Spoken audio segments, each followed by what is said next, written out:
Hello मेरे प्यारे बच्चों। तो अपने को आज ये कर डाला तो नीट फिजिक्स की लाइक जिंगा लाला पीवाईक्यू फॉर नीट। तो अल्टरनेटिंग करंट देख रहे अपन पीवाईक्यू फॉर नीट। तो नीट में आए हुए जो पीवाईक्यू है, ठीक है, जिससे अपना अल्टरनेटिंग करंट का जबरदस्त रिवीजन करना अपने को। चलो आ जाओ। तो बेटा देखो ये देखो। तो सबसे पहले अल्टरनेटिंग करंट एसी जिसमें डायरेक्शन चेंज हो। मैग्नीट्यूड में और may not be change but direction should be change. और डीसी में डायरेक्शन चेंज नहीं होती, मैग्नीट्यूड चेंज हो सकता है, फ्लक्चुएटिंग। ये डीसी है, ये डीसी है बेटा। आपको जान के ताज्जुब होगा, this is DC. DC variable, ये भी डीसी है, कांस्टेंट। ये वेरिएबल है, ये कांस्टेंट है।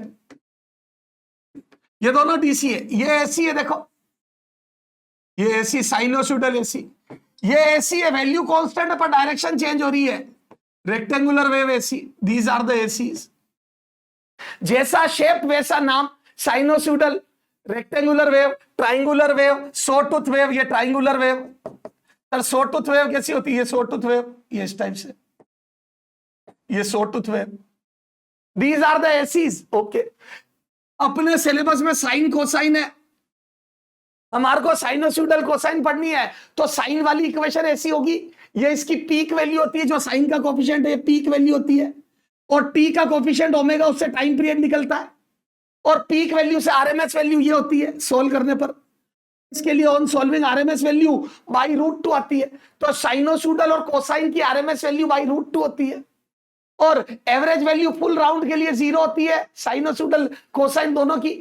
और आधे राउंड के लिए साइनोसॉइडल की 2v0/π, हाफ राउंड के लिए ये हाफ राउंड के लिए। और फुल राउंड का एवरेज 0 होता है। और बेटा कोसाइन वाले का हाफ राउंड का एवरेज और कोसाइन 0, हाफ राउंड का भी 0 होता है। क्या कोई पूछ नहीं रहा? कोसाइन की आधी वेव का भी एवरेज 0 होता है, क्योंकि जितनी प्लस में उतनी माइनस में। क्या वो पूछेगा नहीं कोई। अच्छा, आरएमएस होता है स्क्वायर कर लो, किसी चीज का स्क्वायर कर लो, फिर एक राउंड का मीन ले लो, या जितने का भी बोला मीन ले लो। मीन का मतलब integration divide by total, total divide by का रूट कर लो। ये स्क्वायर मीन रूट, स्क्वायर करो, मीन ले लो, मीन का मतलब टोटल डिवाइड बाय नंबर, फिर रूट कर दो। ये ठीक है सर। सर इस पर क्वेश्चन कैसे पूछेगा? ये लो,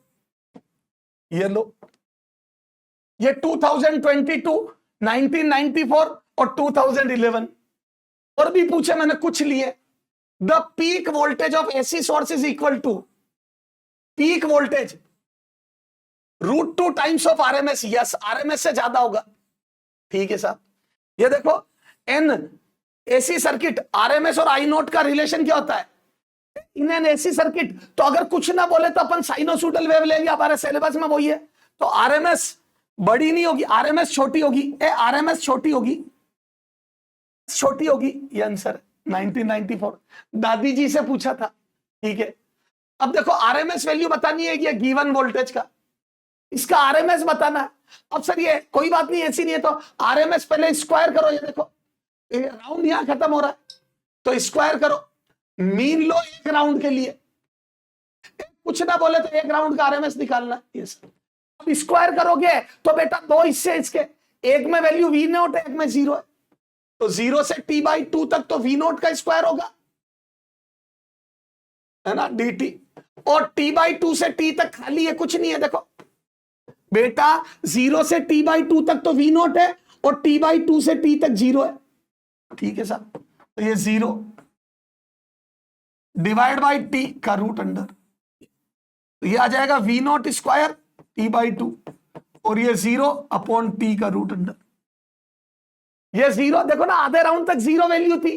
यस सर। तो ये t से t गया। हेलो, तो बेटा ये t से t गया, तो बोल तो ये आ रहा है v0/√2। ये सर क्या हमेशा होता है? नहीं, जरूरी नहीं है। Yes sir. ये देखो अगर यही ऐसी नीचे भी होती, देखो 2011 में ये ऐसा होता तो पता है आरएमएस v0 ही आता। ये देखो अगर दोनों तरफ ये v0 माइनस v0 होता तो इसका आरएमएस देखो आधे राउंड v0 का स्क्वायर होता है और आधे राउंड तक माइनस v0 का स्क्वायर होता है। ये देखो इसका आरएमएस निकालते हैं, वी आरएमएस। तो 0 से लेकर t/2 तक वी नॉट का स्क्वायर होता और t/2 से लेकर t तक माइनस वी नॉट का स्क्वायर होता अपॉन t का रूट करते, तो दोनों बार V naught square into t/2 plus V naught square into t/2 आता डिवाइड बाई t का रूट अंडर, t कट गया तो ये वी नॉट ही आ जाता, तो आरएमएस वैल्यू वी नॉट के बराबर ही आ जाती। तो जरूरी नहीं है हमेशा RMS value V not by root 2 है। यस, तो ये हो गया आरएमएस और पीक वैल्यू में रिलेशन। ठीक है सर। अब देखो बेटा, जैसे हमारे डीसी में रेजिस्टेंस सिर्फ आर होता था, एसी के साथ एल और सी भी रेजिस्टेंस की तरह बिहेव करते हैं। ये आर तो होता ही है, इंडक्टर भी रेजिस्टेंस की तरह बिहेव करता है, ओमेगा एल, उसका रेजिस्टेंस ओमेगा एल से देते। Inductor also behaves like resistance in AC circuit, इसको रिएक्टेंस बोलते। This is reactance, inductive reactance, inductive reactance. फिर सी भी करता है और ये होता है 1/ओमेगा सी, इसको बोलते हैं कैपेसिटिव रिएक्टेंस, कैपेसिटिव रिएक्टेंस। अब सर इन तीनों को सर जैसे ये 10 ओम है, इंडक्टर का है सर, या इसको ले लो 6 ओम है सर, इंडक्टर 10 ओम है, और सर कैपेसिटर का ये जो रिएक्टेंस है वो 2 ओम है। तो सर इस सर्किट की टोटल ए और बी के बीच में रेजिस्टेंस या रिएक्टेंस कितना होगा, इसको जेड बोलते हैं। जैसे हमारे उसमें डीसी में नेट रेजिस्टेंस आर इक्विवेलेंट होता था, यहां पर जेड हो जाएगा, इसको बोलते हैं इंपीडेंस, इसको बोलते हैं इंपीडेंस, इंपीडेंस। तो सर ये कितना हो जाएगा, तो सर तीनों को जोड़ दे, R plus XL plus XC, और सर ये कर देगा जैसे वहां करते थे, सीरीज में ऐड करते थे सर, 6 + 10 + 2 कर दें क्या सर, तो ये 18 आ जाएगा। गलत, ऐसा नहीं होता है। तो बेटा एसी में ऐसा नहीं होता है क्योंकि करंट लीड लेग करता है, वो खैर अपन आगे समझेंगे। तो क्या होता है, तो ये देखो, आर बनता है एक्स एक्सिस पर, एक्सएल बनता है वाई एक्सिस पर ऊपर की तरफ, और एक्सी बनता है नीचे की तरफ। अब इसका ट्राइंगल वेक्टर सोल्व होगा, 6 ओम, एल वाला 10 ओम और सी वाला 2 ओम, वेक्टर की तरह सोल्व होगा। ये 6 ओम, ये वाला 10 ओम और ये वाला 2 ओम, तो ये सब सोल्व होंगे। तो यहां से आ जाएगा बेटा, ये हो गया 6 ओम आर, और ये 10 और 2 मिला के आ जाएगा 8 ओम, ये एक्सएल माइनस एक्सी। वाई वाले वेक्टर की तरह ऐड कर दिए तो उल्टी डायरेक्शन है, तो सब्ट्रैक्ट होके आ जाएगा 8 ओम। अब देखो एक्स वाला हो गया 6 ओम, वाई वाला हो गया 8 ओम, तो ट्राइंगल से सोल्व करो तो ये जेड आ जाएगा। तो ये आ जाएगा बेटा R square plus XL minus XC का स्क्वायर का रूट अंडर, तो ये आ जाएगा 6 का स्क्वायर प्लस 8 का स्क्वायर का रूट अंडर, तो ये 10 आ जाएगा। तो ये 10 आ गया, तो बेटा इसका नेट जेड 10 ओम आ गया। क्लियर है? तो देखो ये, तो बेटा इसकी कैलकुलेशन ऐसे होती है सर, ये देखो, ये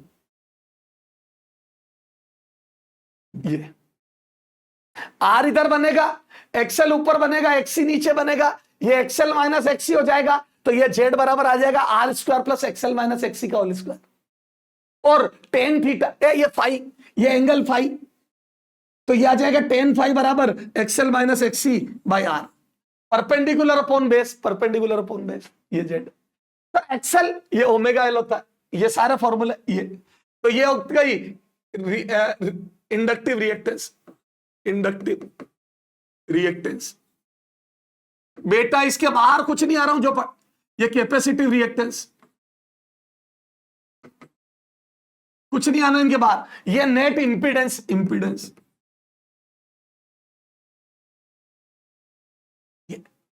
तो क्या मैं बोल दूं बेटा, देखो आप जैसे ओमेगा 0 पर एक्सएल, ओमेगा 0 मतलब डीसी पर एक्सएल 0 होता है, मतलब शॉर्ट सर्किट, शॉर्ट सर्किट, और शॉर्ट सर्किट मतलब कंडक्टर की तरह बिहेव करता है, तो इंडक्टर शॉर्ट सर्किट हो जाता है, ये अपन ने ईएमआई में भी पढ़ा था। डीसी के साथ इंडक्टर शॉर्ट सर्किट हो जाता है, याद है? फाइनली इंडक्टर कहता है तुम्हारा जो करना है जो करो, शॉर्ट सर्किट मतलब कंडक्टर।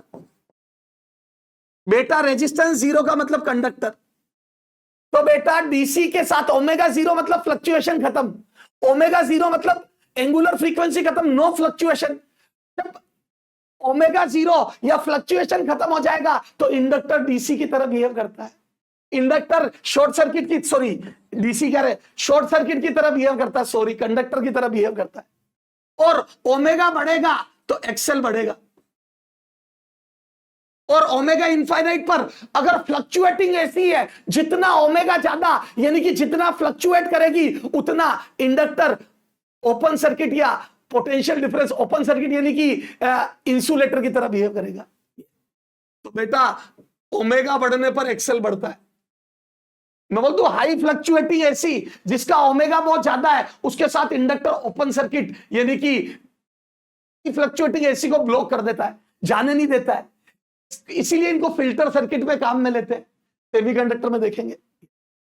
अच्छा, इसके कैपेसिटर के साथ उल्टा है, ओमेगा 0 के साथ ही है, डीसी के साथ ही ओपन सर्किट। याद है डीसी में जब कैपेसिटर लगाया था तो पेट फुल हो जाता है तो करंट फ्लो नहीं होने देता है, तो बोल दो ओमेगा 0 पर एक्सी इनफाइनाइट हो जाता है। ये देखो इनफाइनाइट, यस सर। मैं बोल दू ओपन सर्किट मतलब इंसुलेटर, तो कैपेसिटर इंसुलेटर की तरह बिहेव करता है, डीसी को ब्लॉक कर देता है, डीसी को जाने नहीं देता है क्योंकि कैपेसिटर फुल चार्ज हो जाता है, इंडक्टर शॉर्ट सर्किट हो जाता है, कंडक्टर की तरह बिहेव करता है, ये इंसुलेटर की तरह, इंसुलेटर, ये ध्यान रखना।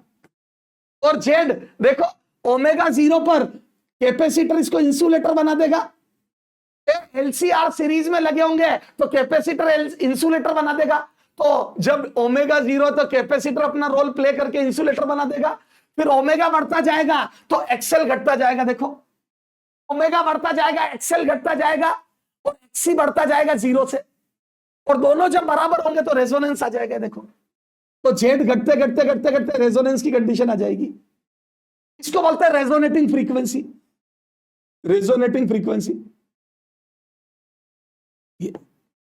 कब? जब एक्सेल और एक्सी बराबर हो जाएंगे, और जब एक्सेल एक्सी बराबर हो जाएंगे तो कट जाएंगे, और जब कट जाएंगे तो रेजिस्टेंस मिनिमम आएगा, क्योंकि इस जेड की मिनिमम वैल्यू, ये 0 हो जाएगा तो मिनिमम वैल्यू आएगी, कितनी आएगी? आर। ये देखो आर, ये जेड बराबर आर। बेटा शुरू में कैपेसिटेंस की वैल्यू बहुत ज्यादा होती है, सेल की वैल्यू बहुत ज्यादा होती है, क्योंकि सॉरी एक्सी की वैल्यू शुरू में ज्यादा होती है इनफाइनाइट, और एक्सेल 0 होता है, फिर धीरे धीरे ये एक्सी कम होते होते और एक्सेल बढ़ते बढ़ते दोनों बराबर हो जाते हैं। तो शुरू में एक्सी इनफाइनाइट है और एक्सेल 0 है, तो ये इनफाइनाइट आएगा रेजिस्टेंस। फिर जैसे जैसे एक्सी घटते घटते और एक्सेल बढ़ते बढ़ते दोनों बराबर होंगे तो ये 0 हो जाएगा, तो जेड बराबर आर आएगा, ये मिनिमम जेड है। तो कम छोटे से छोटा रेजिस्टेंस आर होता है, इंपीडेंस आर होता है सर्किट का, बाकी एक्सेल और एक्सी में से जो भी डोमिनेट करेगा रेजिस्टेंस बढ़ाएगा, तो वापस बढ़ने लगता है।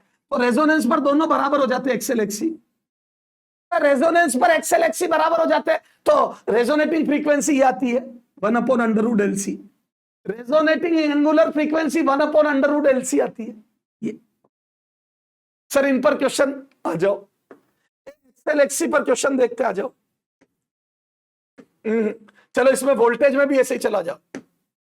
अब जैसे रेजिस्टेंस डायरेक्ट ऐड नहीं होते, इसमें वोल्टेज भी सीधे ऐड नहीं होते, वोल्टेज में भी वही आर वाला वोल्टेज एक्स एक्सिस पर, एल वाला ऊपर, सी वाला नीचे, आर वाला इधर, एल वाला ऊपर, सी वाला नीचे, तो ऊपर नीचे वाले ऐड हो गए तो VL माइनस VC, और ये VR, तो ये देखो तो यहां पर वोल्टेज की भी कैलकुलेशन डिट्टो वैसी, और tan phi भी वैसे ही आएगा।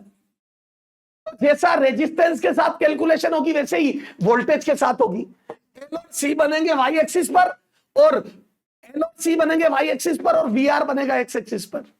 इस पर क्वेश्चन देखो, इस पर ट्राइंगल लॉ से, ये देखो बेटा, ये देखो मैं देता हूं एक क्वेश्चन, ये लो एक क्वेश्चन मैं दे रहा हूं, इधर देख, MA क्लासिक, ये देख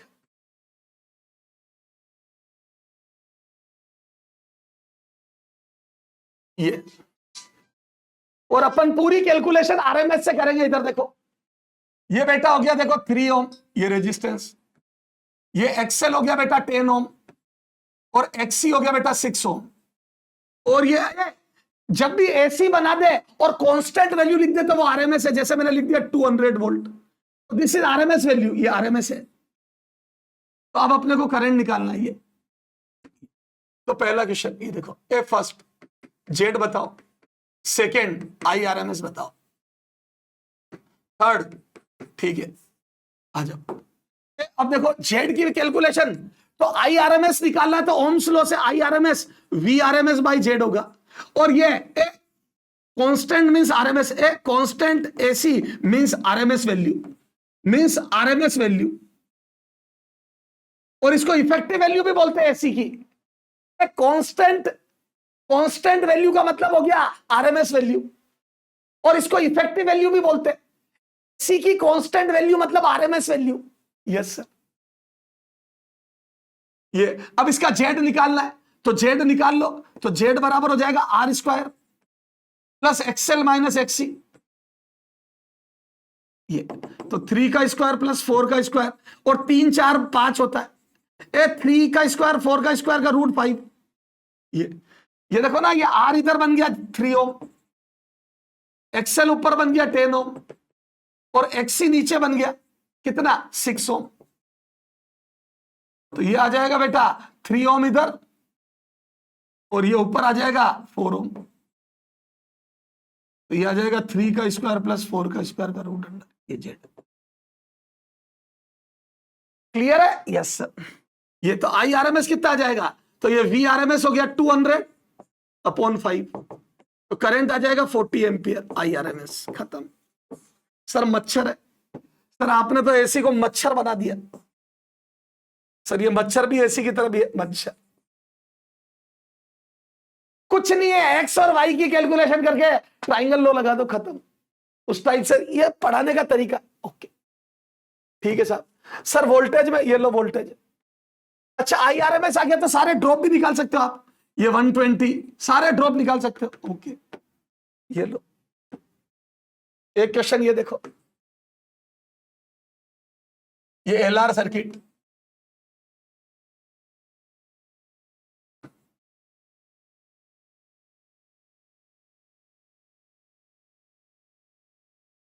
यहां वोल्टेज ड्रॉप दे दिया मैंने, ए वी आर बराबर 80 वोल्ट, और ये वी एल बराबर 60 वोल्ट। ठीक है, तो वी नोट बताओ। A V naught, find V naught. A 140 volt, B 100 volt, C 50√2 volt, D 100√2 volt. ए शानदार क्वेश्चन है, आ जाओ। अब देखो स्टूडेंट को यह पता होता है सर ने क्या सिखाया था। ये वी आर इधर ले लेता है 80 वोल्ट, और वी एल इधर ले लेता है 60 वोल्ट। इधर 80 और इधर 60, फिर बच्चा कर देता है ये हो गया 80 वोल्ट और ये हो गया 60 वोल्ट, है ना, और ये ले लेता है ये, तो ये आ जाता है उसका वी आरएमएस। ये आ जाएगा वी इसका। तो बच्चा क्या करता है, उसको ये पता तो सब होता है, V R square plus V L. VC 0 है, तो ये तो वो 60 का स्क्वायर और 80 का स्क्वायर बड़े बखूबी लिपा देता है। 80 का स्क्वायर भी कर देता है बच्चा, 60 का स्क्वायर करके रूट भी कर देता है, और उसका 100 भी आ जाता है ये। लेकिन ये 100 बेटा देखो, बच्चा 100 टिक कर देता, गलत है, क्योंकि ये तो आरएमएस, ये कांस्टेंट वैल्यू सारी आरएमएस है। ये आरएमएस, ये सारी आरएमएस वैल्यूज है। एक्रॉस रेजिस्टेंस आरएमएस वैल्यू ये। तो बेटा आपका जो कैलकुलेशन होगी वो वी आरएमएस आएगा।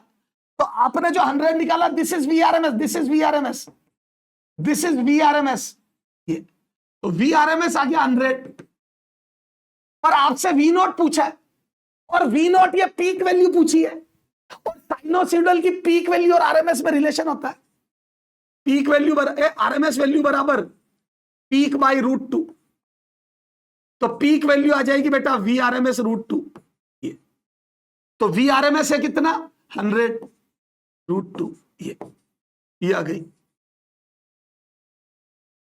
तो बेटा पीक वैल्यू 100√2 वोल्ट आएगी। खत्म। तो आरएमएस वैल्यू बेटा, आरएमएस वैल्यू थी 100, तो पीक वैल्यू 100√2 आएगी। मजा आया कि नहीं आया ये बता दे। Hello, yes sir. तो बेटा RMS constant values are RMS value, और पीक वैल्यू पूछे तो ध्यान रखना, भूल में जाना, ये दो। ठीक है साहब। सर रेजोनेंस पर कुछ क्वेश्चन आ जाओ।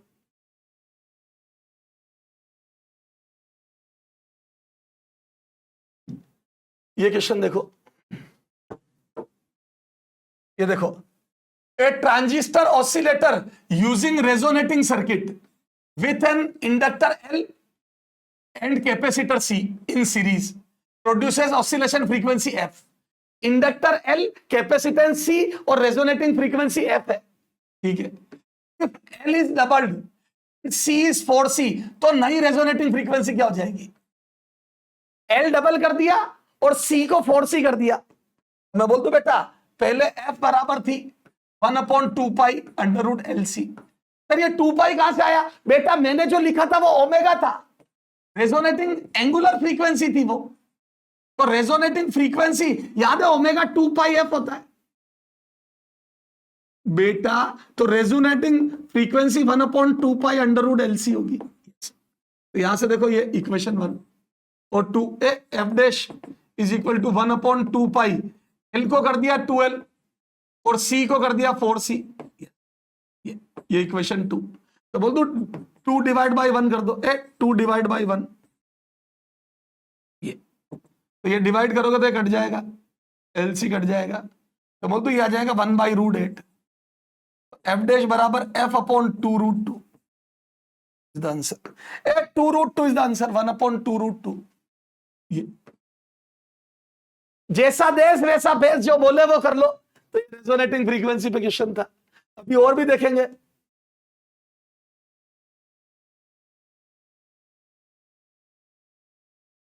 अब रिएक्टेंस में देखो, ये देखो क्या बोला, 2001 का क्वेश्चन है।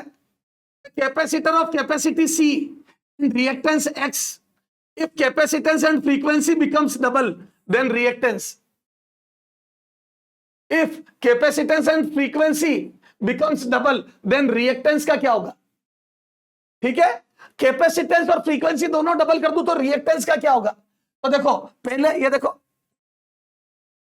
पहले क्या था, XC इज इक्वल टू 1/ω यानी कि 2πfc, इक्वेशन 1। अब दोनों डबल कर दी तो XC डैश कितना हो जाएगा, 1/2 2f और 2C, ये आ जाएगा बेटा, ये इक्वेशन 2। तो बोल दो नई कितनी आ जाएगी, 1/4। तो इक्वेशन 2 डिवाइड बाई 1 करो, तो देखो XC डैश अपॉन XC, तो बोल दो ये आ जाएगा बेटा 1/4। तो नई XC डैश आ जाएगी x/4, खत्म, 1/4 हो जाएगी। यस, तो आपने फ्रीक्वेंसी और कैपेसिटेंस दोनों डबल कर दिए तो 1/4 हो जाएगी कैपेसिटी, नई कैपेसिटिव रिएक्टेंस। ठीक है सर, ओके सर, ये समझ में आ गया। चले आगे, ओके। अब देखो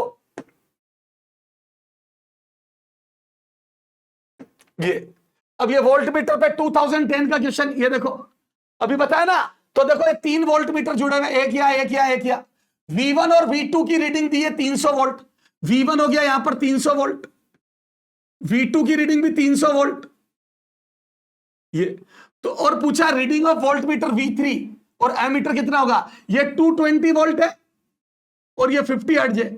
तो क्या मैं बोल दूं बेटा, ये दोनों वोल्टेज सेम है तो रेजोनेंस में हो गया सर्किट। याद है XL बराबर XC और XL बराबर XC होगा तो VL बराबर VC नहीं होगा, क्योंकि सर्किट में IRMS तो सेम होता है। और याद है ये एमीटर जो है वो RMS वैल्यू नापता है, AC में RMS वैल्यू नापता है और DC में एवरेज वैल्यू नापता है एमीटर।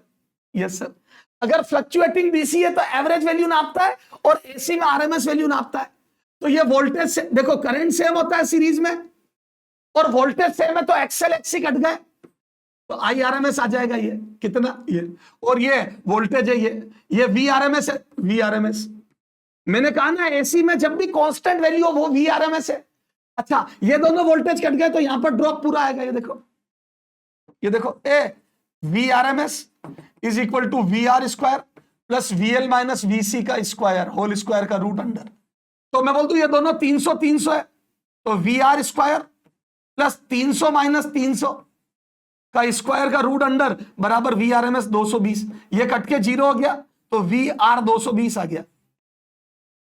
वैसे भी सोच लो ना बेटा, ये पूरा 220 यहां ड्रॉप है क्योंकि 300 से 300 कट गया, 300 से 300 कट गया बेटा, तो मैं बोलता हूं ये पूरा ड्रॉप यहां तो 220। यस, और 220 ड्रॉप है तो करंट पता चल जाएगा आईआरएमएस, पूरा ओम्स लो। आईआरएमएस आ जाएगा V R M S by Z, और जेड आर है, जेड की वैल्यू आर है। यस, जेड की वैल्यू आर है क्योंकि एक्सेल एक्सिस कट गए, तो जेड की वैल्यू आर है 100, ये आ जाएगा 2.2 एम्पियर, खत्म। तो वी आर एम एस हो गया 220, मतलब ये V की वैल्यू हो गई 220 और A की वैल्यू हो गई 2.2, 220 और 2.2, खत्म। 220 और 2.2, तो बेटा ये लिखा है VRMS, सर्किट का जेड एक्सेल एक्सी कट गए तो सर्किट का जेड आर है और आर का डिवाइड करा तो IRMS आ गया मच्छर। ये देखो, ये 40 वोल्ट, ये 10 वोल्ट और ये 40 वोल्ट, ये एल और सी, तो इस पूरे की कैलकुलेशन हो जाएगी 30 और ये 40, ये देखो तो ये आ जाएगा 40 और ये आ जाएगा 40 माइनस 10 30, ये VRMS आ जाएगा कितना, VRMS आ जाएगा बेटा 30, ये आ गया 30 और 40 का स्क्वायर 50 आ जाएगा बेटा। ये वही कैलकुलेशन देखो ना, VRMS VR square plus VL minus VC का स्क्वायर का रूट अंडर, ये तो VR हो गया 40 का स्क्वायर प्लस ये 40 माइनस 10 का स्क्वायर, तो आ तो गया 50। अब देखो सर्किट का जेड पूछा है, ये देखो द एम्पलीट्यूड ऑफ करंट दिया हुआ है, एम्पलीट्यूड दिया हुआ है, ध्यान देना एम्पलीट्यूड दिया हुआ है, तो इंपीडेंस पूछी है, सर्किट का जेड पूछा और ये एम्पलीट्यूड है आई नोट। क्वेश्चन ध्यान से पढ़ना, बर्बाद हो गया नहीं तो। ये आई नोट बराबर 10√2, मैं बोल दू गिवन, ये एम्पियर, तो बोल दो IRMS कितना आ जाएगा, आई नोट बाई √2, तो ये आ जाएगा 10√2 बाई √2, ये IRMS आ गया 10 एम्पियर। तो VRMS IRMS तो जेड आ जाएगा। कितना स्टाइल से जेड निकलवाया, इस बार आर एक्सएल एक्सी कुछ नहीं दिया, तो जेड की वैल्यू आ जाएगी VRMS बाई IRMS, तो ये आ जाएगा बेटा 50 डिवाइड बाई 10, 5 एम्पियर, 5 ओम। शानदार क्वेश्चन है बेटा, 5 ओम इज द करेक्ट आंसर। शानदार क्वेश्चन है, VRMS निकाल लो, वोल्टेज दिए में VRMS निकालना सिखा दिया, और IRMS पीक वैल्यू से निकाल लो। मच्छर है सर, मच्छर ऐसी, मच्छर ऐसी, ठीक है साहब। तो ये VRMS IRMS हो गया, ठीक है। अब आ जाओ आगे बात करते हैं, ठीक है। अब देखो पावर फैक्टर, देखो पावर फैक्टर होता है लॉस अपॉन पी सप्लाइड और लॉस अपॉन सप्लाइड।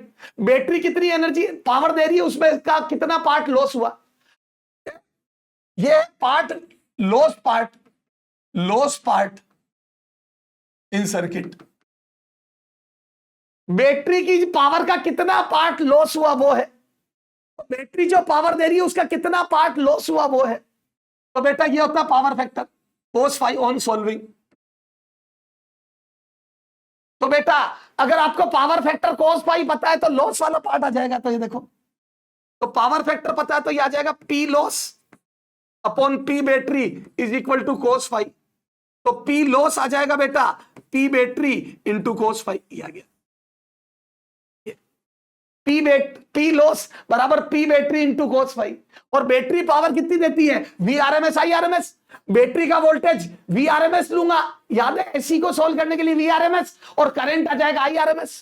तो ये देखो, ये कोई भी सर्किट है, ये बैटरी है, ये एसी बैटरी है, तो इसका VRMS होगा और इससे करंट IRMS निकलेगा, और बैटरी की पावर होती है VI, तो VRMS IRMS।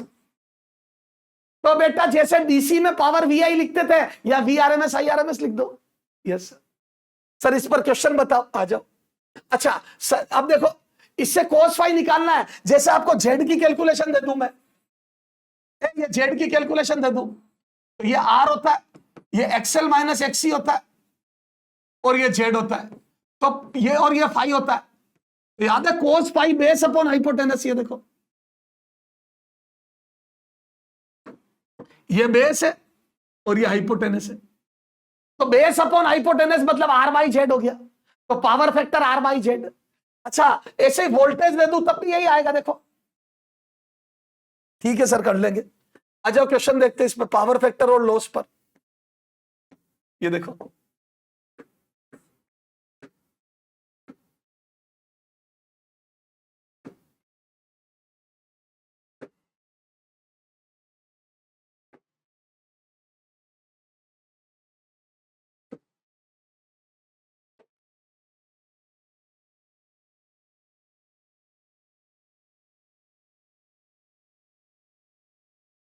ये देखो बेटा, ये देखो नीट 2016 का क्वेश्चन है।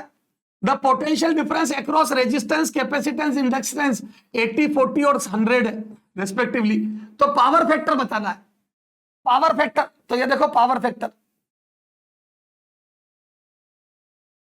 याद है, बेस ये देखो इस बार वोल्टेज दिए, तो ये वी आर हो गया बेस, ये V L minus V C, और ये हो जाएगा V R square plus V L minus V C, यानी कि वी आर एम एस का स्क्वायर।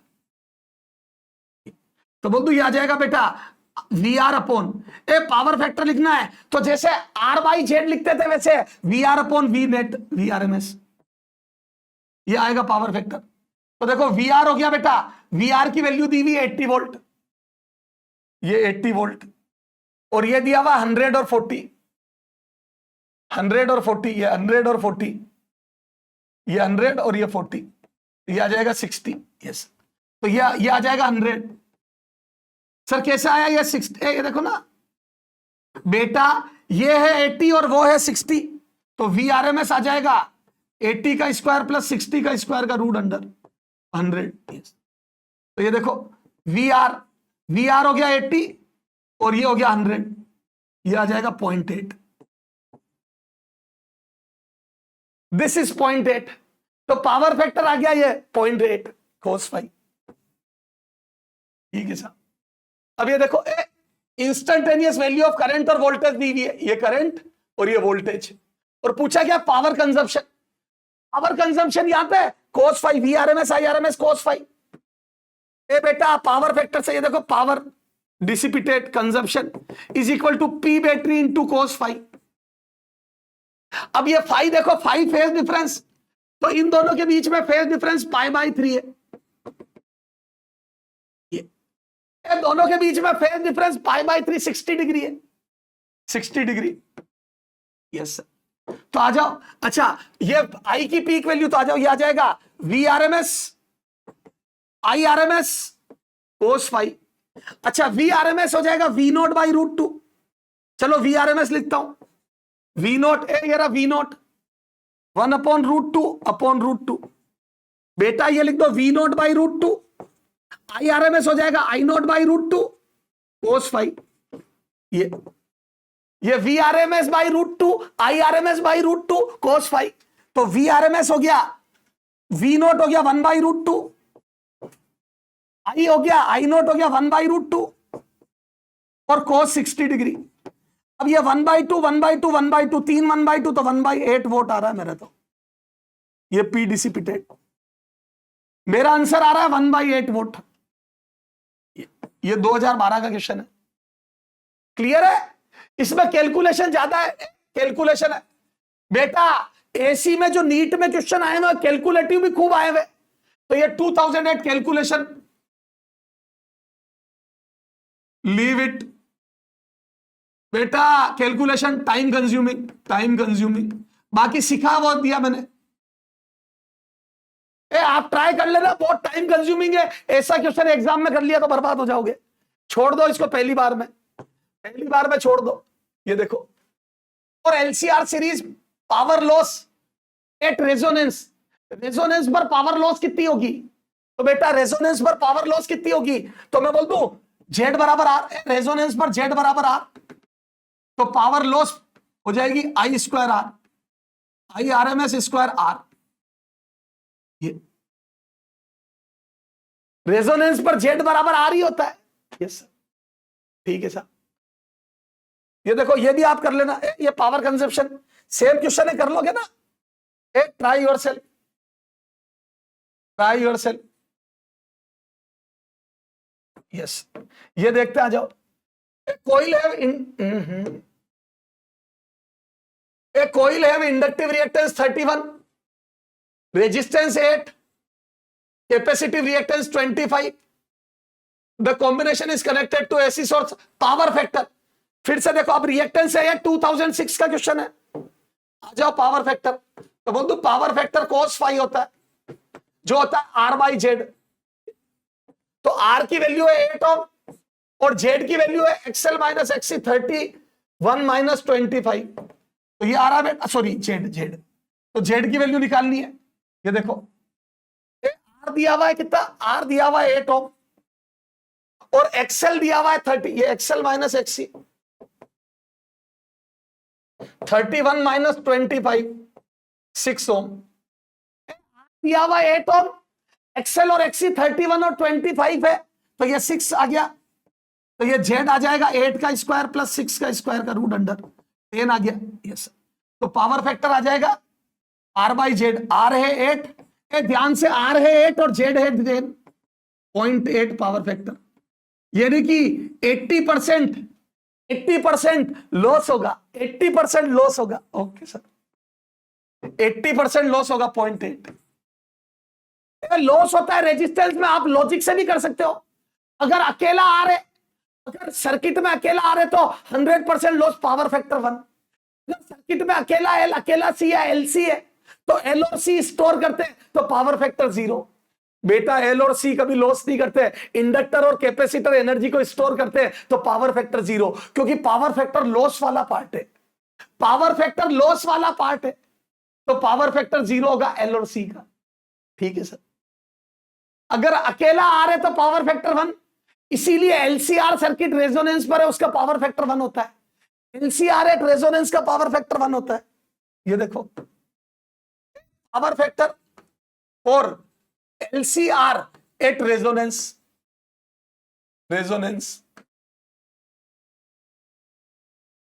मैं बोल दूं 1, आंसर 1। क्यों? क्योंकि बेटा परपेंडिकुलर 0। ये देखो ना, ये आर है और एक्सएल माइनस एक्सी 0 हो जाएगा। ये तो बोल दो बेटा 10 फाई आ जाएगा 0, तो फाई आ जाएगा 0, तो कोस फाई आ जाएगा 1। और वैसे भी सोच सकते हो, अकेला आर, एलसीआर एट रेजोनेंस, तो एलसीआर में एक्सएल एक्सी कट जाता है रेजोनेंस पर, तो अकेला आर का पावर फैक्टर 1 होता है। खत्म। ठीक है सर, चला आगे। ठीक है, अब देखो बैंडविड्थ और क्वालिटी फैक्टर देखते बेटा। ये बैंडविड्थ और क्वालिटी फैक्टर, तो बैंडविड्थ और क्वालिटी फैक्टर पे क्वेश्चन कैसे पूछेगा वो भी बता देता हूं। बैंडविड्थ और क्वालिटी फैक्टर पे क्वेश्चन कैसे पूछेगा, ये देखो। बैंडविड्थ तो देखो बेटा, जो सबसे कम रेजिस्टेंस या इंपीडेंस होती है वो रेजोनेटिंग फ्रीक्वेंसी पे होती है, उस समय पर करंट सर्किट का मैक्सिमम होता है। रेजोनेटिंग फ्रीक्वेंसी पर करंट मैक्सिमम होता है और पावर मैक्सिमम डिसिपिटेट होती है। याद है, रेजोनेंस पर जेड मिनिमम आर होता है और पावर डिसिपिटेशन मैक्सिमम होता है, पावर डिसिपिटेशन मैक्सिमम होता है। तो अब हाफ पावर पॉइंट पर पावर आधी, एक मिनट बेटा, एक मिनट। तो बेटा देखो, हाफ पावर पॉइंट पे पावर आधी, फोन बज रहा, पावर आधी, और पावर आधी तो आरएमएस करंट बाई √2 हो जाएगा। तो जो मैक्सिमम करंट आ रहा था रेजोनेटिंग फ्रीक्वेंसी पे, उसका करंट बाई √2, क्योंकि आई स्क्वायर आर पावर आधी तो करंट बाई √2। और उनको सोल्व करने पर आपकी बैंडविड्थ होती है इन दोनों हाफ पावर पॉइंट की जो ओमेगाज है उनका डिफरेंस, तो ω2 माइनस ω1, इनको बोलते हैं half power point angular frequencies. और इसको सोल्व करने पर यह R/L आता है R/L। और एक और रिलेशन आता है एंड, ω1 ω2 बराबर ω r स्क्वायर। ये सोल्व करने पर ही आते बेटा, अपने को डेरिवेशन की कोई जरूरत ही नहीं है, ये है ना। और omega R under root omega 1 omega 2, ये अंडर रूट ओमेगा 1 ओमेगा 2, ये। और बैंड इसको बोलते हैं, ये तो bandwidth quality factor, quality factor आता है omega R upon omega 2 minus omega 1, resonating angular frequency upon bandwidth omega R upon omega 2 minus omega 1। अब ओमेगा 2 माइनस ओमेगा 1 अगर आपको इस टाइप का फ्रीक्वेंसी सर्किट देवे तो यह फॉर्मूला लगाना, और अगर फ्रीक्वेंसी वाला ग्राफ देवे तो यह फॉर्मूला लगाना, और सर्किट डायग्राम दे दे तो फिर इसको ओमेगा आर को 1 अपॉन अंडर रूट एलसी लिखना, याद है। Omega R omega 2 minus omega 1 को एल आर बाई एल लिखना, ये आ जाएगा omega R L upon R, resonating frequency into L upon R. और ओमेगा आर को भी सर्किट दे दे तो 1 अपॉन रूट एलसी लिख देना, और इसको सोल्व करोगे तो ये आ जाएगा। सर ये क्यों करा आपने, ताकि क्या है, बिल्कुल बेसिक से बस ये फॉर्मूले याद कर लो आप, तो बैंडविड्थ का ये और ये याद कर लो। ये बेटा जो आप ट्यूनिंग सर्किट लेते हो ना, जिसमें अपन ट्यून्ड करते हैं, उसमें जितना ज्यादा क्वालिटी फैक्टर होगा उतना बड़ा बेटर ट्यूनिंग सर्किट होगा। ये ट्यूनिंग सर्किट की बात अभी कहां से आई, क्वेश्चन आया हुआ एग्जाम में। तो बेटा सर्किट हो तो ये फॉर्मूला, इनको रटो मत, रटो सिर्फ ये चीजें, ये इसमें भी ये याद करो, ये वाला, ये क्लियर है। Omega 2 minus omega 1 R by L होता है, omega R 1 upon under root LC, ये रेजोनेटिंग सर्किट में अपन ने पढ़ लिया था। अच्छा इस पर क्वेश्चन देखते हैं, ये देखो, ये सीधा क्वेश्चन आया quality factor, value of quality factor 2000 में, तो वैल्यू ऑफ क्वालिटी फैक्टर कितना होता है, तो ओमेगा एल बाई आर, ये क्लियर है। ये तो नहीं होता, ये नहीं होता, ये नहीं होता, खत्म। Which of the following combination should selected for better tuning, मैंने कहा ना ट्यूनिंग सर्किट के लिए आपको quality factor maximum Q maximum, और better tuning as Q, for better tuning Q should be high, for better tuning Q should be high, should be high. तो इसमें सबसे ज्यादा क्यू देख लो, ये 2016 का क्वेश्चन है, और क्यू ये फॉर्मूला यूज कर लो, क्यू बराबर 1 अपॉन आर, याद है, आर बाई एल, क्या था वो फॉर्मूला, एल बाई आर, नीचे आया था ना, आर बाई एल नीचे आया था, तो एल बाई आर, और omega R 1 upon root L C, तो ये रूट एल बाई सी आएगा, नीचे 1 अपॉन रूट एल सी और एल बाई आर, तो एल से ही आया था ये। इसको चेक कर लो, चेक ऑप्शन चेक कर लेना, ये तो सबसे ज्यादा किसका आएगा समझ में आ जाएगी। अब आ जाओ, एक लास्ट चीज बची है इसमें, ट्रांसफार्मर,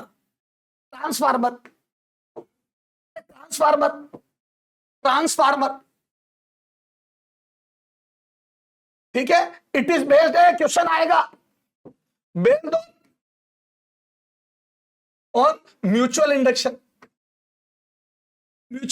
क्या होता है, पढ़ लिया अपन ने ईएम वेव में, सॉरी इलेक्ट्रोमैग्नेटिक इंडक्शन ईएमआई में। तो म्यूचुअल इंडक्शन पर बेस्ड है, ठीक है। It transfers voltage from one circuit to another circuit और आइडियल, ये देखो ना, और V secondary upon V primary is equal to N secondary upon N primary, this is always applicable, always, ठीक है। अच्छा, it works with AC, transformer AC के साथ वर्क करता, not DC, works with AC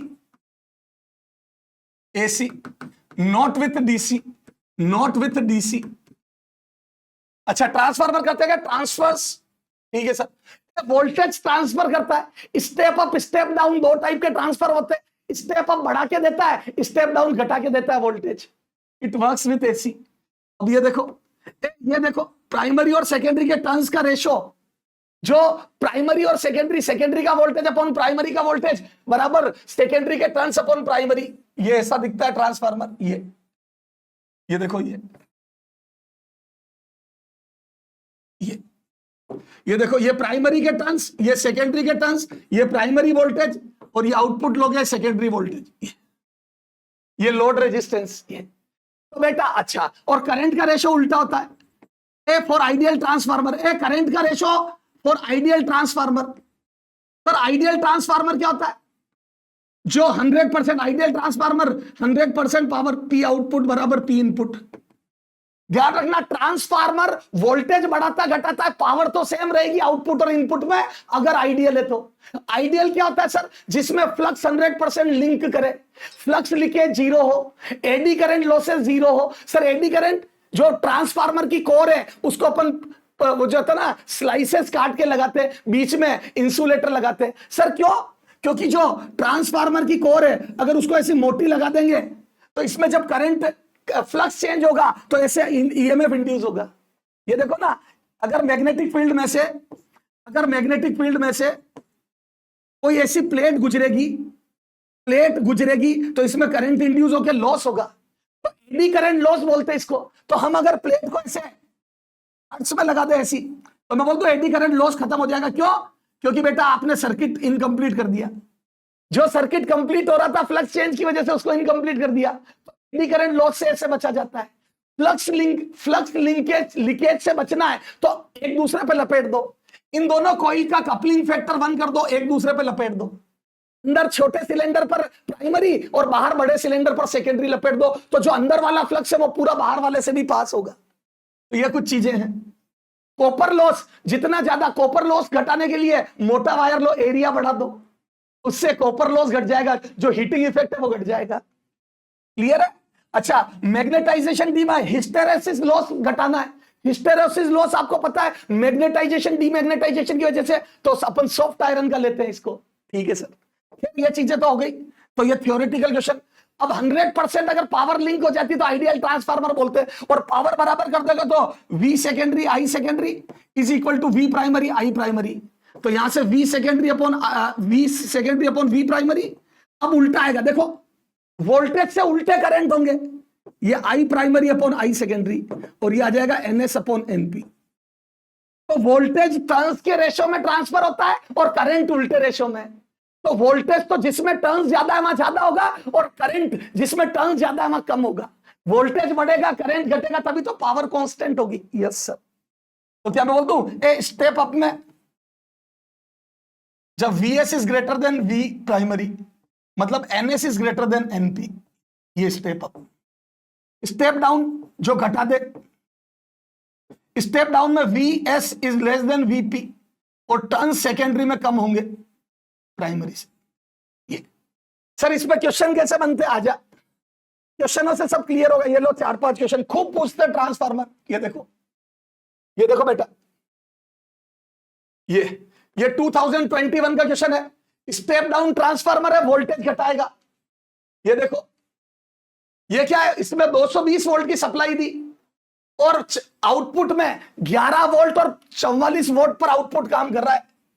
output में एक lamp लगा रखा है जो 11 वोल्ट और 44 वोल्ट पर काम कर रहा है, मतलब आउटपुट वोल्टेज 11 ही रह गया। 220 इनपुट है, आउटपुट 11 है। इग्नोरिंग पावर लॉस, मतलब आइडियल ट्रांसफार्मर है। तो what will be the current in primary circuit? Primary का करंट बताना है, तो बोल दो आइडियल ट्रांसफार्मर है। देखो आइडियल, तो P आउटपुट बराबर P इनपुट बराबर 44 वोल्ट। आउटपुट की पावर दी थी ना, आपका लैंप चल रहा है 44 वोल्ट पर, इसका मतलब इनपुट पावर भी 44 थी।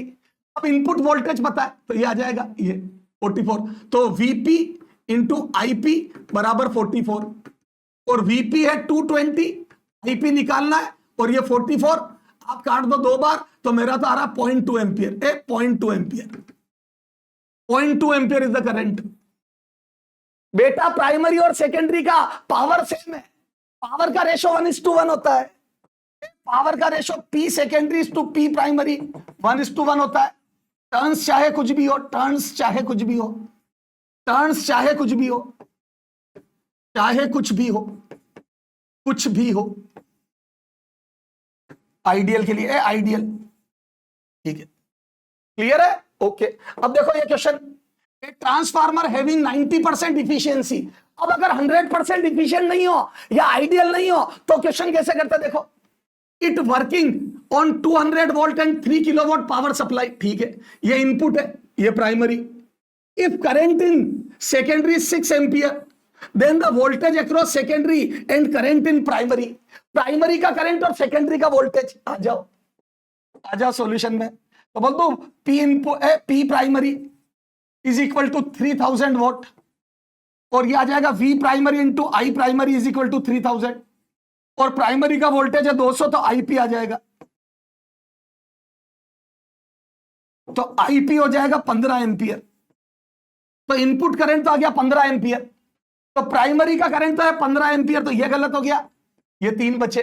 2014 का क्वेश्चन है ये, तो प्राइमरी का करंट हो गया 15 एम्पियर। अब देखो वोल्टेज दोनों पता है, 200 वोल्ट प्राइमरी, नहीं करंट दोनों पता है, तो करंट आपको सेकेंडरी का पता है, तो सेकेंडरी का वोल्टेज निकालना है। अब सेकेंडरी का पहले वोल्टेज निकालना है, तो आपको सेकेंडरी की पावर चाहिए, 90% इफिशियंट, हेंस मैं बोल दूं P secondary is 90% of P primary.